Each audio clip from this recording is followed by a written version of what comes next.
श्री महालक्ष्मीची कृपा आपल्यावर व्हावी.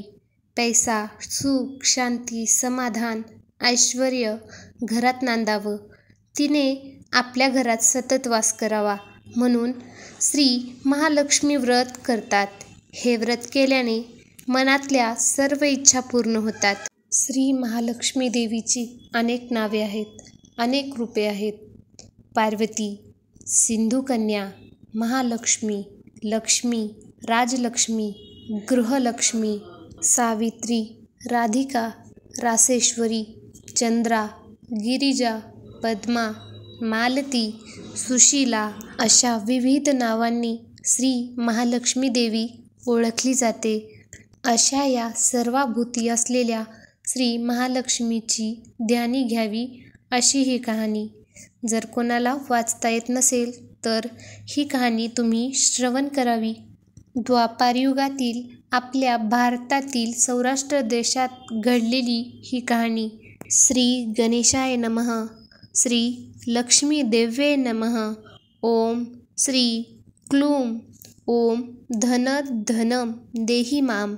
ओम धनदाय नमस्तुभ्यं. निधी पद्माधिपायश्च भवन्तु त्वत्प्रसादान्मे धनधान्यादि संपदः. ध्यानी घ्यावी श्री महालक्ष्मी देवीची कहाणी. द्वापारयुगातली सौराष्ट्र देशाची मोहिनी. आटपाट नगर होतं. तिथं एक राजा होता. राजाचं नाव होतं भद्रश्रवा. तो शूर होता, दयाळू होता, प्रजादक्ष होता, देवाब्राह्मणांना, साधुसंतांना सुखवीत होता. राजाच्या राणीचं नाव होतं सुरचंद्रिका. ती रूपानं सुंदर होती, पण स्वभावानं गर्विष्ठ होती. मागच्या जन्मी ती होती एका वैश्याची बायको. नवऱ्याचं तिचं भांडण होई. घरी वैतागली. गेली निघून रानात. तिथं पाहिलं सुवासिनींना. त्या करीत होत्या लक्ष्मी व्रत. तिनं पाहिलं व त्यांच्याबरोबर तसं व्रत केलं. दुःख गेली, दारिद्र्य संपलं, परिस्थिती सुधारली. देवीची भक्ती करीत होती. पुढे गेली ती मरून. पुढचा जन्म स्त्रीचाच आला. पुढे भाग्य उजळलं. भद्रश्रवा राजाशी लग्न झालं. ऐश्वर्य हाती आलं. गर्वानं फुगली. गरिबांना विसरली. तोऱ्या ताठ्यानं बोलू लागली. दासदासीवर खेकसू लागली. एकदा काय झालं, देवीच्या मनी आलं राणीला भेटावं, मागची आठवण करून द्यावी, ती ओळखते का पाहावं. राणी राजवाड्यात मजेत राहत होती. राजा तिचं कौतुक करी. त्या दोघांना 7 मुलगे आणि 1 मुलगी झाली. मुलीचं नाव होतं शांबाला. एके दिवशी अचानक देवीनं म्हातारीचं सोंग घेतलं. फाटकं वस्त्र ल्याली, हाती काठी घेतली. आधार आला. हळूहळू पावलं टाकीत आली. राणीला भेटायला वाड्याशी आली अन आरोळी दिली. आहे का कुणी घरात, घालील का कुणी घास. दासी आली बाहेर. म्हातारी दिसली समोर. तिनं विचारलं, कोण ग तू, कुठून आलीस, काम काय काढलंस, तुझं नाव काय, गाव काय, काय हवं आहे तुला. म्हातारी सांगू लागली हळू आवाजातच. तशात खोकलाही येई अधूनमधून. म्हातारी म्हणाली, माझं नाव कमलाबाई, द्वारकेहून आले इथं राणीला भेटायचे. कुठे आहे या राजाची राणी. दासी म्हणाली, राणीसाहेब आहेत महालात, मैत्रिणीशी गप्पा मारत आहेत. त्यांना सांगितलं तर मलाच रागवतील. तुला कशा भेटणार त्या. तुझा अवतार पाहून तुझ्यावरच खेकसतील, उनदुनं बोलतील. मैत्रिणीही तुला हसतील. तू इथे बस आडोशाला थोडा वेळ. मैत्रिणी गेल्या की सांगते त्यांना. म्हातारीलाही राग आला होता. तीही संतापली. तुझी राणी पैशावर भाळलीये, माणुसकी विसरलीये. मागच्या जन्मी होती दरिद्री, आज झाली राणी, पण ती माझ्यामुळेच. मीच तिला देवीचं व्रत सांगितलं, तिनं केलं. आता देवीच्या कृपेनं राणीपदावर बसली, पण देवीची आठवणही नाही तिला. तिला आता संपत्तीचा गर्व आलाय. डोळ्यावर पैशाची धुंदी आलीये. गोरगरिबांना कशाला विचारील ती. थोरा मोठ्यांच्या मुली मैत्रिणी झाल्या. म्हातारी, गरीब, भिकारीन तिला कोण विचारतोय? ही राणी लक्ष्मी व्रत विसरून गेली. घेतला वसा टाकून दिला. उठली मातली, पण याचं फळ तिला भोगावंच लागेल. नंतरच डोळे उघडतील तिचे. जाते मी परत. दासीनं म्हातारीला पाणी दिलं, हात जोडले, म्हणाली, मला सांगाल ते व्रत, मी करीन ते नेमानं. म्हातारीनं त्या दासीला व्रताचा वसा सांगितला. ती उठली व काठी टेकीत तिथून निघणार तोच माडीवरून एक मुलगी लगबगीनं खाली आली. ती होती राणीची मुलगी शांबाला. ती आली नि कळवळून म्हणाली, आजी रागावू नका. माझी आई चुकली. तिच्यासाठी मला क्षमा करा. मला धीर द्या. आईला दिलेला शाप मागे घ्या. मी तुमच्या पाया पडते. मुलीवर दया करा. म्हातारीला आली मुलीची दया. मुलीची होती कोमल काया. ती क्षणभर मुलीकडे डोळे भरून पाहत होती. तिनं मुलीला लक्ष्मी व्रताचा वसा सांगितला व ती मुलीचा निरोप घेऊन निघणार तोच राणी तरातरा आली माडीवरून. दाराशी येते तर दिसली ती म्हातारी. राणी कडाडली, कोण ग तू थेरडे? इथे कशाला आलीस? जा इथून, उठ लवकर, नाहीतर ढकलून द्यायला सांगते तुला. लाज नाही वाटत तुला इथे यायची? दुसरी घरं नाहीत तुला? म्हातारीचे डोळे गरगर फिरले.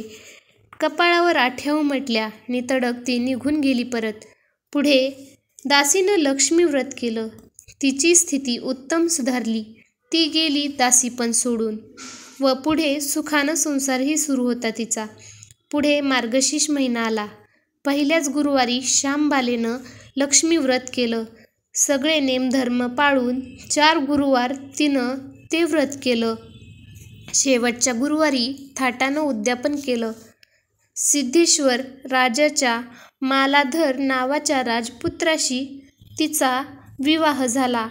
तिला राजवैभव मिळालं.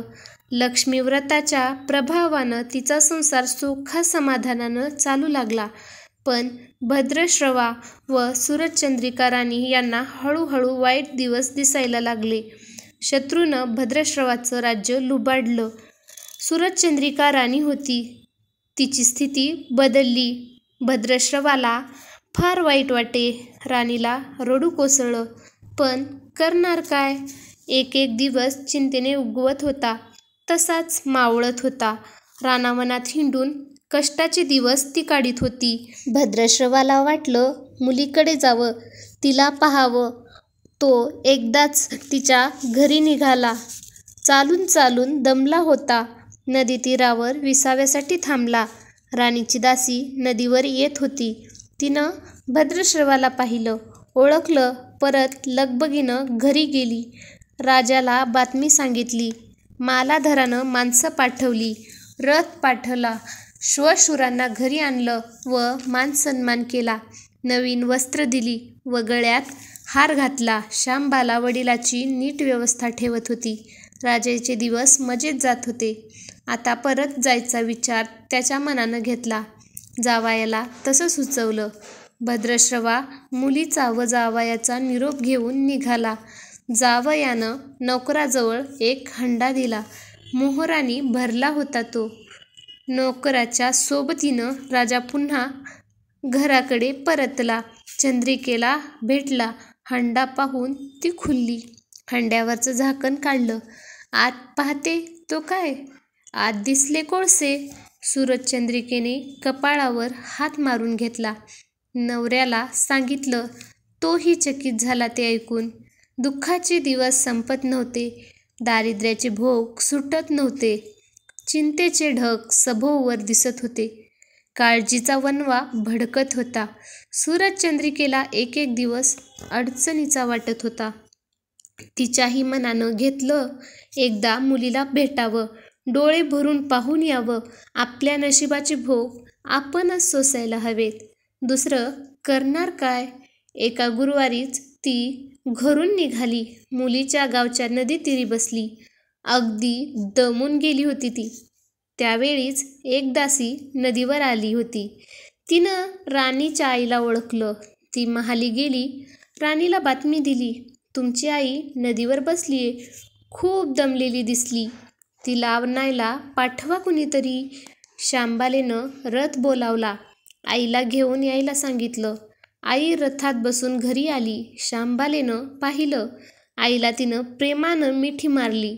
मुलीच्या घरचं ऐश्वर्य पाहून तिचे डोळे तृप्त झाले होते, पण तोंडातून शब्द फुटत नव्हते. आईला स्नान करायला सांगितलं. मग पैठणी नेसायला दिली. गळ्यात सोन्या मोत्यांचे अलंकार घातले. आईचं रूप उठून दिसू लागलं. दुपारची वेळ झाली. शांबाला लक्ष्मी व्रताचा वसा करीत होती. लक्ष्मी देवीची भक्तिभावानं पूजा करीत होती. आरती झाली.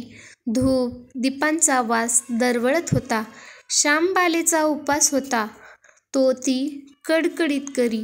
अगदी निराहार राहून आईच्या जेवणाची तयारी झाली होती. तिनं आईला जेवायला बोलावलं आणि आईला मागच्या जन्माची आठवण झाली.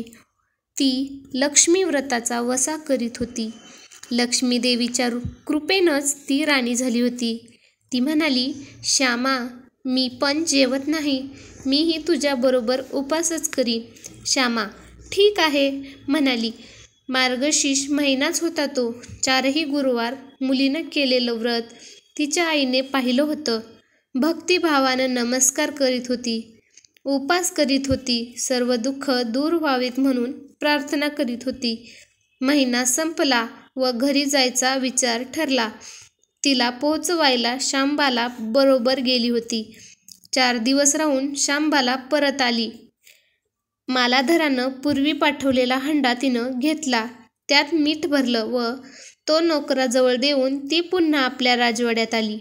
मालाधराशी गप्पा गोष्टीत वेळ जात होता.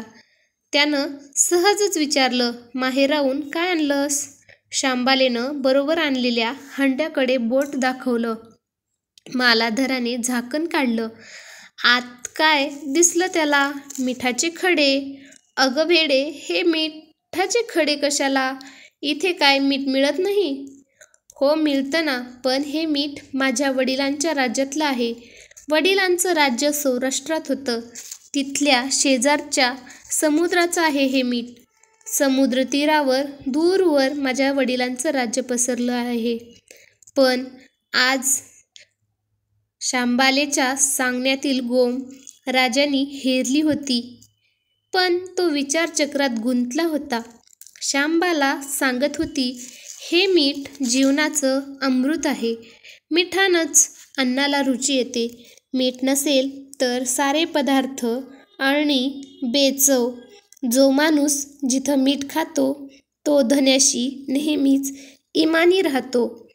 त्याचं रक्षण करतो. कामात कसूर झाली तरी प्राणार्पणही करतो. मालाधराचं विचारचक्र थांबलं नव्हतं. त्यानं ताबडतोब आपले सेवक आपल्या सासऱ्याकडे म्हणजेच भद्रश्रवाकडे पाठवले व त्यांना ताबडतोब बोलावून घेतलं. भद्रश्रवाला या तातडीच्या बोलण्याचा काहीच अर्थ कळत नव्हता, पण अधिक विचार न करता तो तातडीनं जावयाकडे आला. दोघांची गुप्त बैठक झाली व त्यातून एक नवा विचार निश्चित ठरला. भद्रश्रवानं आपली अनुमती दिली होती. मालाधरानं आपल्या मुख्य सेनापतींना ताबडतोब भेटून जाण्याची आज्ञा केली. सेनापती आले व त्यांनी मालाधरांना आदरपूर्वक वंदन केले. काय आज्ञा? असं नम्रपणे विचारलं. भद्रश्रवाचं राज्य जिंकून घेतलेल्या शत्रूवर ताबडतोब स्वारी करून जायचं. प्रत्येक सैनिकाच्या हाती या हंड्यातला एक मिठाचा खडा द्यायचा. शपथ घेऊन शर्थीने झुंजायला सांगायचं. राजाच्या आज्ञेनुसार सेनापतीनं सर्व व्यवस्था केली व दुसऱ्या दिवशी सर्व सेना घेऊन शत्रूवर चाल केली. शत्रू बेसावध होता. मालाधराचे सैनिक अधिक सावधगिरीने शत्रूच्या राज्यावर तुटून पडले. घणाघाती लढाई सुरू होती, पण मालाधराच्या सैनिकांचा पवित्रा शत्रूला अडवताच येत नव्हता. शत्रूचे सैनिक जमिनीवर कोसळत होते. मालाधराचे सैनिक पराकाष्ठाने पुढे सरसावत होते. युद्धाचं तांडव अखंड चालू होतं. सूर्य पश्चिमेकडे सरकत होता. थोड्याच वेळात अंधार पसरणार होता. मालाधराचे सैनिक अधिक ईर्षेने पुढचं पाऊल पुढे खेचत होते आणि शेवटी मालाधराच्या सैन्यानं शत्रूचा पुरा फरशा पाडला होता. मालाधराच्या सैन्यानं अपूर्व विजय मिळवला होता. भद्रश्रवाचं राज्य पुन्हा मिळवलं होतं. मालाधराला व शांबालेला ही आनंदाची वार्ता सेनापतीनं ताबडतोब कळवली. मागे राहिलेल्या सैनिकांनी त्या शत्रूच्या राज्यातील मुख्य खजिना लुटला. अफाट संपत्ती त्यांना मिळाली होती. ती पोत्यात भरून मालाधराकडे आणली. त्यात सोन्याच्या मोहरा होत्या, अनेक नाणी होती, कित्येक शस्त्रांचा साठाही होता. मालाधरानं भद्रश्रवाला चंद्रिका राणीला घेऊन यायला सांगितलं. ती आल्यावर घरात आनंदाला उधाण आलं होतं. तो होता गुरुवारचा दिवस. शांबालेनं लक्ष्मीव्रताची पूजा केली, आरती केली. धूपदीपाचा सुगंध दरवळत होता. तिनं व तिच्या आईनं उपास केला होता. रात्री देवीची आरती झाली. देवीला नैवेद्य झाला व सर्वांचं मिष्टान्नाचं जेवण झालं. मार्गशीर्ष महिन्यातला हा शेवटचा गुरुवार, लक्ष्मीव्रताचा शेवटचा दिवस. या मंगल मुहूर्तावर मालाधरानं भद्रश्रवाचं राज्य त्याच्या स्वाधीन केलं व या व्रताची खरी सांगता झाली. राजाराणी परत आपल्या सौराष्ट्रात आली. सूरजचंद्रिकेनं पुन्हा लक्ष्मीव्रताचा वसा घेतला व तो आजन्म पाळला. घरची स्थिती पुन्हा पूर्वीप्रमाणे सुधारली होती. राजाने 7 मुलगे जे कुठेतरी दूरदेशी गेले होते तेही अचानक घरी आले. त्यांना पाहून आईवडिलांना जो आनंद झाला तो शब्दातही सांगता येणार नाही. श्री लक्ष्मी देवीच्या व्रताचा हा अपूर्व अनुभव राजा राणीने पुढे सतत घेतला. त्यांचे जीवन निश्चित झालं होतं. दुःखाचं वादळ पूर्णपणे थांबलं होतं. सुखाचे वारे सर्वांना सुखवीत होते. अशी ही 60 उत्तराची कहाणी सर्वांनी वाचावी, ऐकावी व लक्ष्मीच्या कृपेनं त्यांचं घर सदैव फुलावं अशी 5 उत्तरात सुफळ संपूर्ण करून सर्वांनी देवीला वंदन करावं ही प्रार्थना. श्री महालक्ष्मी देव्ये नमः. ओम ऐं श्री महालक्ष्म्यै नमः.